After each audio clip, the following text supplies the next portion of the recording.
Sabe, tem umas imagens que são quase parte do nosso imaginário coletivo. Anjos tocando harpa em nuvens douradas, e do outro lado aquele lugar de fogo, de um sofrimento que parece que nunca acaba. Essas ideias são muito fortes, né? Elas moldaram o medo e a esperança de gerações. Mas hoje, a nossa conversa aqui vai ser quase como uma investigação da alma. A gente vai pegar essas imagens, essas ideias do céu e do inferno e, usando a lógica como nossa principal ferramenta, vamos desmontá-las peça por peça. E para essa análise, a gente vai se basear na doutrina espírita, principalmente nas obras de Allan Kardec, como O Livro dos Espíritos e O Céu e o Inferno. O objetivo aqui é ver se, depois de toda essa desconstrução, o que sobra não é o medo, mas sim uma compreensão bem mais profunda sobre responsabilidade e sobre justiça. É uma ótima forma de colocar a questão. Porque a proposta não é só, apagar as imagens antigas. É dar a elas um novo significado. Um que faça mais sentido para a nossa razão, para o nosso sentimento de justiça. A ideia central que a gente vai explorar é a de uma justiça divina que é, antes de tudo, pedagógica. Ela quer ensinar, quer recuperar, e não simplesmente punir para sempre. É uma visão que, no fundo, nos convida a sermos protagonistas do nosso próprio destino espiritual. Certo. Então vamos começar a desmontar a primeira peça. A mais básica, talvez. A ideia de que céu e inferno são lugares, sabe? Com um endereço físico no universo. Eu lembro de ver naqueles filmes antigos o céu sendo literalmente acima das nuvens e o inferno, claro, lá embaixo, subterrâneo.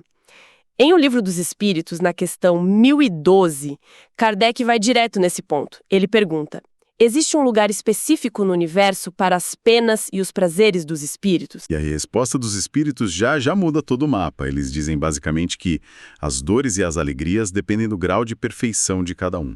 Ou seja, a fonte da nossa felicidade ou do nosso sofrimento já está dentro da gente, não vem de fora. E eles terminam de um jeito que não deixa dúvida, né?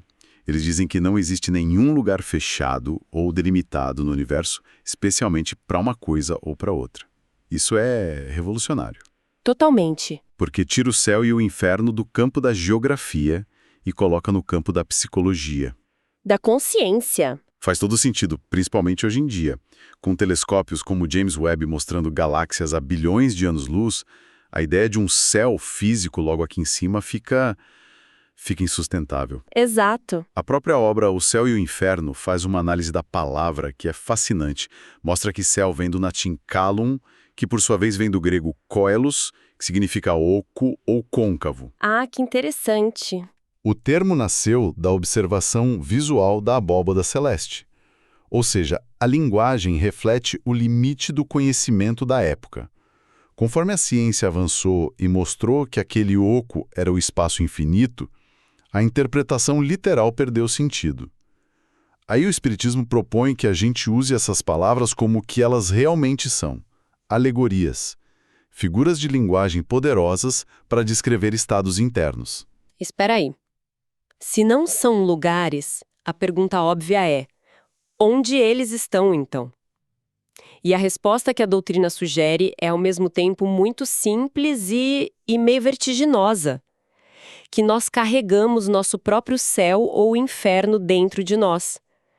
Essa ideia transfere um peso enorme para os nossos ombros, não é? Um peso e, ao mesmo tempo, um poder imenso. Vamos detalhar isso, porque aqui está o coração da questão. O que seria um inferno nessa perspectiva? É o estado de sofrimento moral dos espíritos que ainda estão apegados às suas imperfeições. Não é um fogo que queima a pele, é uma condição interna. E o céu e o inferno dá exemplos que são quase cirúrgicos. Pensa no orgulhoso. O suplício dele não é ser torturado por demônios. É ver numa condição de luz e felicidade aquelas mesmas pessoas que ele humilhou na terra. Nossa! E não é ver a pessoa num trono de ouro. É ver que aquela pessoa, por ter sido humilde e caridosa, agora tem uma luz, uma capacidade de amar e ajudar que ele, o orgulhoso, simplesmente não consegue acessar. O sofrimento dele é a impotência que nasce do próprio orgulho. Uau! Isso é muito mais sutil E, sinceramente, muito mais aterrorizante do que um caldeirão. É um tormento psicológico. Precisamente. E para o hipócrita? O livro descreve o tormento dele como vê seus pensamentos mais secretos, suas segundas intenções, completamente expostas para todo mundo ver. Que pesadelo. É o pesadelo de qualquer um, né? Somente vir uma tela de cinema com todos os seus pensamentos mais vergonhosos em exibição pública. Sem filtro, a máscara que ele usou a vida inteira cai e ele é forçado a encarar a si mesmo. E o egoísta? O inferno dele é a solidão absoluta. É ver a alegria da partilha, do amor ao redor, mas ser incapaz de sentir, porque o coração dele virou um deserto. Ele sofre a sede de afeto que ele mesmo causou nos outros. Ok. Entendi a lógica do inferno como um estado de remorso de consciência. Mas e o seu? A resposta na questão 1016 de O Livro dos Espíritos diz que o céu é o espaço universal, onde os espíritos gozam de todas as suas faculdades e atuam no bem. Para ser sincera, isso soa um pouco vago, quase como um trabalho voluntário eterno. Onde está a felicidade nisso de forma mais concreta? Essa é uma pergunta excelente, porque toca no nosso conceito de felicidade, que muitas vezes está ligado ao descanso, ao ócio. A visão espírita propõe que a felicidade suprema não está na inércia, mas na atividade criadora, na atividade útil. Pensa nos momentos em que a gente se sentiu mais feliz na vida. Provavelmente não foi sem fazer nada, mas sim quando a gente estava totalmente engajado em algo, aprendendo, ajudando alguém, criando alguma coisa. Superando um desafio. Exato. A felicidade dos espíritos superiores vem dessa plenitude. Eles não estão trabalhando no sentido terrestre, de obrigação. Eles estão exercendo suas faculdades no máximo potencial, compreendendo as leis do universo, co-criando com Deus. Uau! Inspirando e auxiliando no progresso de mundos, de outros espíritos. A alegria deles é a alegria do engenheiro que vê sua ponte pronta, do médico que vê o paciente curado. Entendi. Mas numa escala cósmica e contínua. É a felicidade de ser útil, de amar e de ver o progresso em toda parte. Gosto dessa explicação. Faz o céu parecer menos um clube de férias e mais um laboratório de criação universal. E olha, antes da gente continuar nesse ponto, que é tão central, eu queria só fazer um pequeno convite. Claro, por favor. Se essa nossa conversa, se esse estudo estiver, sei lá, tocando o coração de alguma forma, estiver fazendo sentido... Se estiver ajudando a clarear as ideias, né? Exato. A gente ficaria muito feliz se quem nos ouve pudesse demonstrar esse apoio. É super simples. É verdade, e ajuda muito o nosso trabalho a continuar. Só clicar no gostei, seguir o nosso canal e, claro, ativar as notificações para não perder as nossas próximas análises. E compartilhar. Compartilhar é fundamental. Principalmente, porque compartilhar é quase um ato de caridade digital, né? Ajuda essa mensagem de consolo, de esclarecimento a chegar em mais e mais pessoas. Com certeza. Fica o convite, então. Isso, mas voltando. Uma analogia que me vem é que a nossa consciência é como um solo. Nossos pensamentos, nossas ações são as sementes. E o que a gente colhe, um jardim florido ou um deserto árido, é o nosso céu ou inferno particular. E isso também explica porque alguns espíritos, como diz a questão 10 e 14, afirmam em comunicações que estão no inferno, certo? Sim, e sua analogia do solo é perfeita, porque ela tem a ideia de tempo e de processo. Um deserto não surge do dia para a noite. Um inferno íntimo é construído ao longo de muitas escolhas. E sobre a questão 1014 é exatamente isso. Um espírito ainda muito apegado à matéria, às ideias que tinha na Terra, quando se vê num estado de grande sofrimento moral, ele usa o único vocabulário que ele conhece para descrever aquela angústia. Inferno, fogo, tortura. Exato. Ele traduz a dor interna dele para as imagens externas que foram ensinadas a ele. E isso me leva ao ponto que talvez seja o mais assustador de todos: o fogo eterno. Ok, o fogo pode ser moral, as paixões, o remorso, mas a parte eterna é que causa pânico.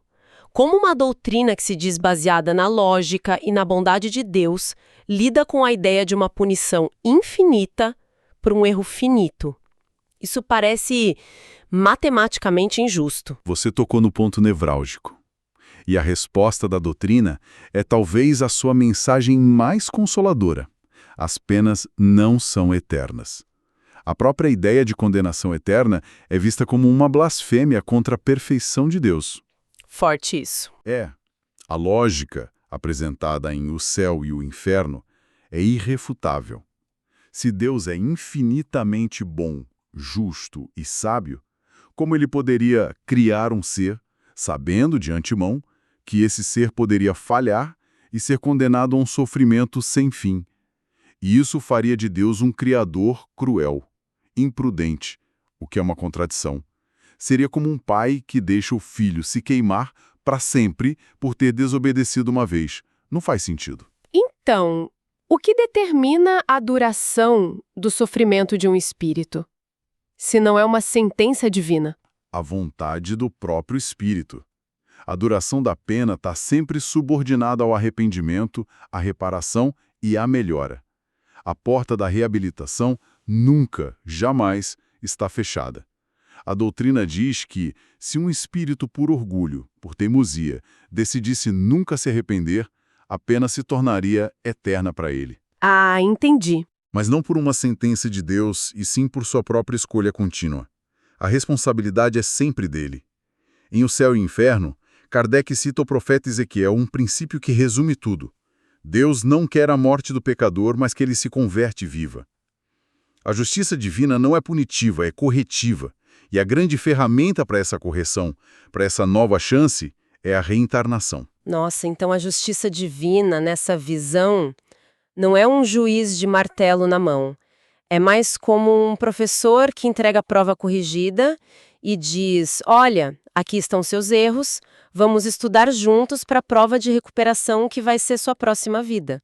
É uma mudança de paradigma total. É exatamente essa mudança de paradigma. A reencarnação é a expressão máxima dessa misericórdia educativa. Cada nova vida é uma nova sala de aula, uma nova oportunidade de aplicar o que a gente aprendeu, de reparar os erros que a gente cometeu e de desenvolver as virtudes que nos faltam. O sofrimento não é vingança, é o alarme que nos avisa que estamos indo na direção errada.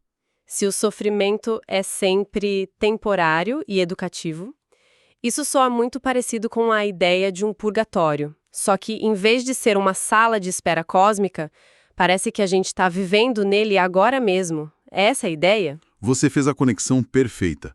O Espiritismo amplia o conceito de purgatório e o torna muito mais prático, mais próximo de nós. A própria Terra, para a grande maioria de quem vive aqui, é descrita como um mundo de provas e expiações. Ela funciona como um grande purgatório. É importante a gente entender a diferença entre esses dois termos. Sim, por favor. Provas e expiações? Pensa numa analogia com a academia. As provas são como os exercícios que o seu personal trainer te passa. São desafios que, muitas vezes, nós mesmos escolhemos antes de reencarnar para fortalecer os nossos músculos da alma. A paciência, a coragem, a humildade. São difíceis, fazem a gente suar, mas sabemos que são para o nosso bem, para o nosso crescimento. Já as expiações são como a fisioterapia que você precisa fazer para curar uma lesão que você causou por imprudência. São as consequências diretas de erros do passado. São as situações dolorosas que a gente enfrenta para quitar débitos e purificar nosso espírito.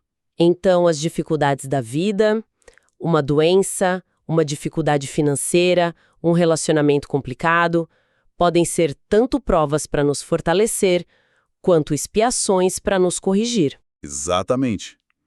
Na prática, muitas vezes as duas coisas se misturam. Uma mesma situação pode ser uma expiação por um erro do passado e, ao mesmo tempo, uma prova para desenvolver uma nova virtude. O ponto central é que nada é por acaso. Não estamos sofrendo por um castigo aleatório de um Deus distante. Nós estamos imersos num processo educativo contínuo. Uma grande escola de purificação onde cada dificuldade, cada lágrima, é uma oportunidade valiosa de aprendizado. de progresso. Ok, vamos tentar amarrar as grandes viradas de chave que essa análise nos trouxe. A primeira, e talvez a mais impactante, é que céu e inferno não têm endereço. São paisagens que a gente constrói dentro da nossa própria consciência, com os tijolos dos nossos pensamentos e ações. A segunda é que a justiça divina é, na verdade, sinônimo de pedagogia divina. Não existe condenação eterna. Todo sofrimento é temporário e tem um propósito educativo, como uma lição que precisa ser aprendida para a gente passar de ano. E o que nos permite fazer a prova de recuperação é a terceira grande ideia, a reencarnação. Ela é a ferramenta da misericórdia divina que nos garante que sempre teremos uma nova chance de consertar, de aprender e de seguir em frente. E por último, que a gente não precisa esperar a morte para encontrar um lugar de purificação. A própria vida na Terra, com todos os seus desafios, é esse grande purgatório prático, essa escola onde a gente tem a chance de se refinar a cada dia. Essa visão geral, quando a gente absorve, é profundamente libertadora. Sim. Ela tira o foco do medo que paralisa e o coloca na responsabilidade que impulsiona. O futuro não está selado, é uma tela em branco e o pincel está nas nossas mãos. Exato. E para encerrar, ficou uma reflexão que essa conversa toda me provocou. Se somos os arquitetos da nossa própria paisagem interior, se carregamos nosso céu ou nosso inferno dentro de nós, que tipo de mundo a gente está cultivando aí dentro, neste exato momento? Como cada pequena escolha, cada pensamento que a gente alimenta, cada ato de gentileza ou de egoísmo está contribuindo agora mesmo para a construção desse nosso endereço íntimo e intransferível.